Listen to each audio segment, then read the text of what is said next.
Hello YouTubers and random Doctor Who fans. Today I'm going to be taking a look at some of the latest B&M releases. Now, I already did a review of the Planet of the Daleks set, but unfortunately I haven't really got the time to do that kind of format of review for every single one of the sets because it does take, it takes about 2 days to do, to be honest. That's why it looks so good. So what I'm going to do is I'm going to do a multicam setup just for this very quick unboxing review kind of thing, and there's a little extra in here. I don't know whether it's in the thumbnail or not, but if it is, you know what it is.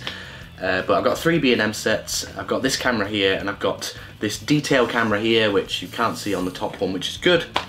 So we're just going to jump straight into the Evil of the Daleks set. Now, this is quite a cool one. There are a couple of things that I would have liked to have been done differently, but then again, it's me. I mean, come on, I always nitpick things. Packaging is exactly the same as what you've seen before. TARDIS there, logo there.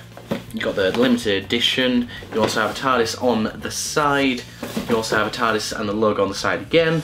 On the back, you've got the write up, pause if you want to read, but let's face it, whoever reads those? Nobody. They're always really badly worded as well. I love it, it's great. So let's just get straight into this. I've already unboxed these because I had the intent of doing all of the videos like the Planet of the Daleks set review. Watch it if you haven't already. I thoroughly suggest you check that out. The Emperor Dalek's throne room as a background. I'm a little bit disappointed with this because every backdrop they've made has been scratch made in Photoshop or different elements and things brought together, but this is just a screenshot from the episode and I think it's a bit lazy. I would have liked a full CG reconstruction of Evil of the Daleks set, but then again, maybe time constraints got the better of them, I don't know. So let's get into these figures. So we have an Emperor Dalek guard with an evil drone. Now, I might as well just go straight to a comparison because everything I could say about the detail has been said before. So let's look at the drone compared to the Chase release. So obviously, they've corrected the shoulder section colour. It's still not perfect, but it's a lot better than it was, and the side isn't silver like on the Power releases. At least it's not that horrible white colour that it was in the Chase set. It's got a new eye stalk, different eye stalk. It's the Genesis eye stalk instead of the Dalek Invasion of Earth one. You all know that by now.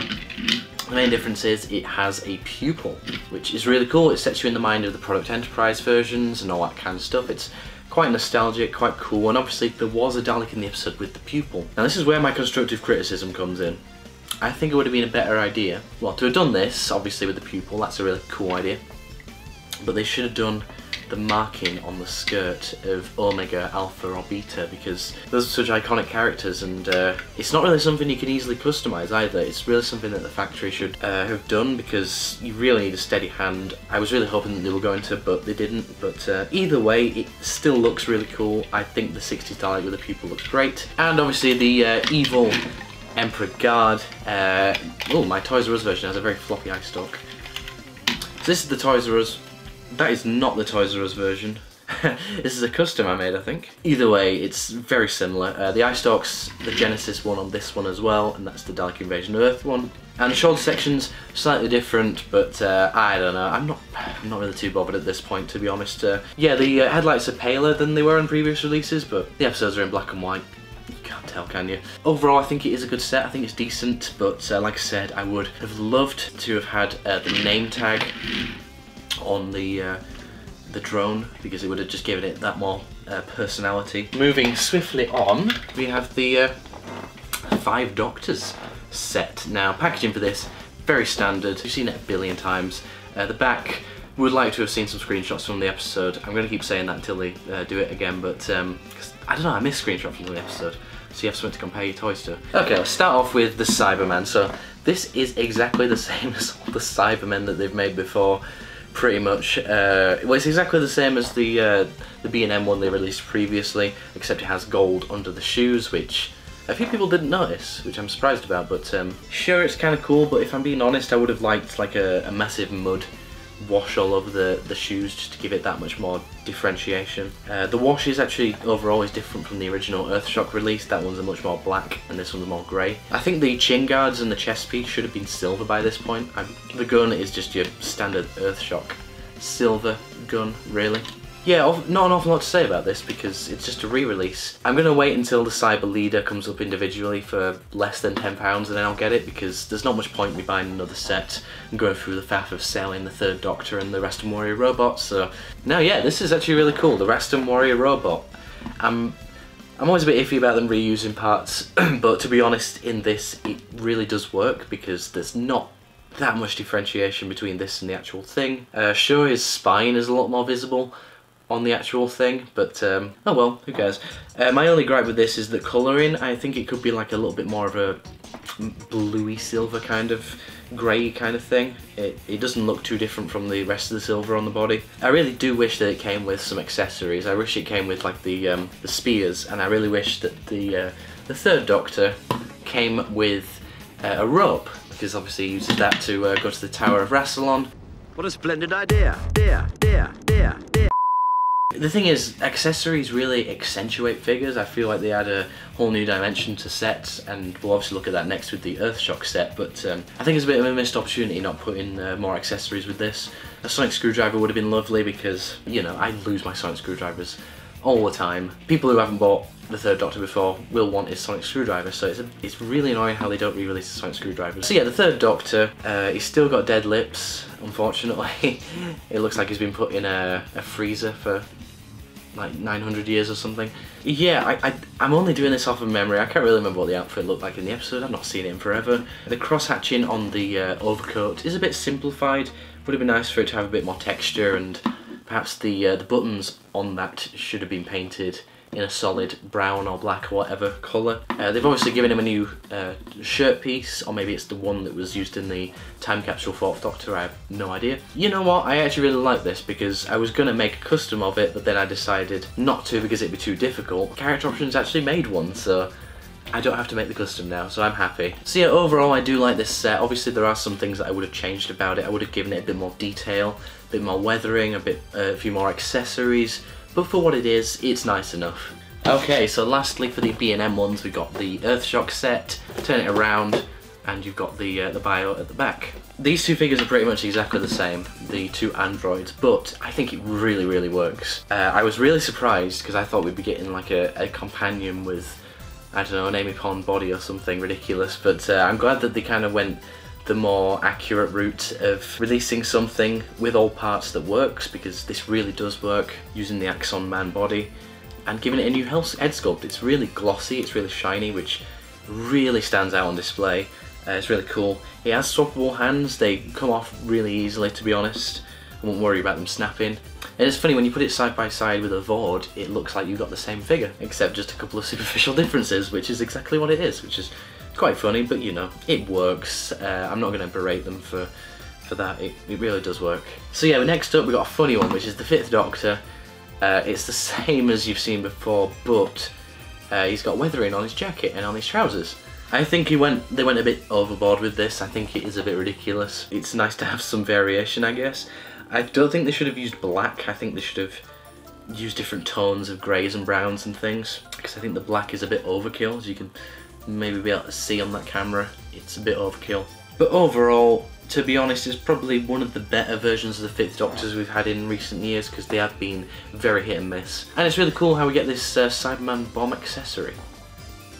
You can put it in the Doctor's hands and it just makes it look that more dynamic. And this is what I'm talking about. If you're going to re-release a figure, then you put it with a new accessory, because then you've got a reason to pick up the re-released figure.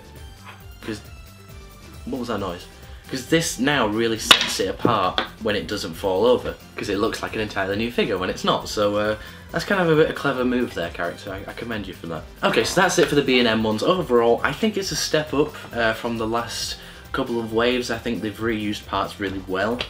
They've given us some really nice new parts. I didn't expect the Reston Warrior robot and the android to have different heads. I thought they were exactly the same until I got them out of the box, and I was really surprised, so definitely commend them for that. But I do question the choice in the Earthshock set. I think a Cyberman, an android, and the Fifth Doctor would have been a better choice, and maybe release something different in the Five Doctors set. From a Cyberman, maybe the Herndor First Doctor, that would have been nice. So yeah, that's it for the figures you know everything about already. Now let's look at this. I picked this up today £30, very expensive, but I think it looks so cool in box. I was really nerding out at the sight of this thing. I thought it looked really cool. So yeah, the packaging is really, really awesome. It's really big. It reminds me of a Mexican bootleg or an Argentinian bootleg. It's that hilarious, but it looks really good. It's cool how they're reusing the Series 9 comic artwork. I think it really works for this set. Why throw away the assets if you already have them? So, you know, they made a good use of doing that. See, on the side you see the rest of the artwork, and on the other side you can see the same. And on the back you can see the choice of figures, with a little bit of a write-up on the Daleks there, which is really cool. But, you know, let's stop talking about boxes and get into it. I will just say, it's a bit annoying how they made a clamshell packaging, because it means that you have trouble putting it back in the box, because I like doing that with some things. So I had to go around very carefully with a crafting knife and score across the packaging to make it, oops, and they all fell out. So we're just gonna, oh yeah, and for this it's Scaro, but you know, buy it yourself and you'll be able to see. So yeah, overall I love the first set of these, and I love these as well. I'm not gonna buy any of the Bobble Buddies because it's not really my kind of thing, but I just thought that these look really cool. It is worth noting that the re-releases are actually different. They changed the colour slightly, which is kind of cool. I think the Day Dalek looks a bit better. I think the gold suits it a bit better. The Necros one has darker hemispheres, I think, but I think that's the only difference. The Planet Supreme is really funny because it just looks like the Product Enterprise mini one that they did, and the 12-inch one, which is really cool and really nostalgic and really hilarious. And we've got a Death Dalek, which doesn't quite look like a Death Dalek, unfortunately. I think they could have tried a bit better with this one, so that's a bit, yeah, not fussed about that one. The Chase one's a bit odd, because you'd have thought they'd have painted the slats gold instead of the top of the shoulder section, but it resembles what it's meant to resemble. And thanks to Character Options and Eagle Moss for making the Chase Dalek a bit more knowledgeable to people. So that means we actually get like a novelty Chase Dalek. Who would have thought? You wouldn't have thought that we'd ever get like a novelty Chase Dalek figure. What is going on with society now? And we have the Saucer Pilot Dalek, and oops, I'm going to nitpick that. The colouring of the panels is a bit off. Just don't display it around the back. I think the back panel should have been black, but maybe this is a factory error. But novelty, it doesn't matter. They all use the same sculpt. They all look funny. But they all look really cute and really nice, so I'd recommend you pick this one up if you're thinking of saving a bit of money on, I don't know, maybe a couple of the sets this year. I think this is a really cool one to pick up. So yeah guys, I hope you enjoyed this little bit of a kit bash video. It was a little bit very out of the blue and very fastly put together, because like I said, don't really have time to individually edit the videos, but either way, I hope you had fun with me, guys. Let me know if you picked any of these up, and will you pick them up in the future? Let me know. Maybe wait until this set is like $14.99 to pick it up, not $29.99, because it's very pricey for what it is, but I couldn't resist. So stick around, guys, because we're hoping to do another merch hunt video soon. Perhaps myself and a special guest and another special guest. We'll just have to see how it goes. See what works in our favour, and whether I can get my uni work done in time. So until then, I will see you guys in the next one. Goodbye.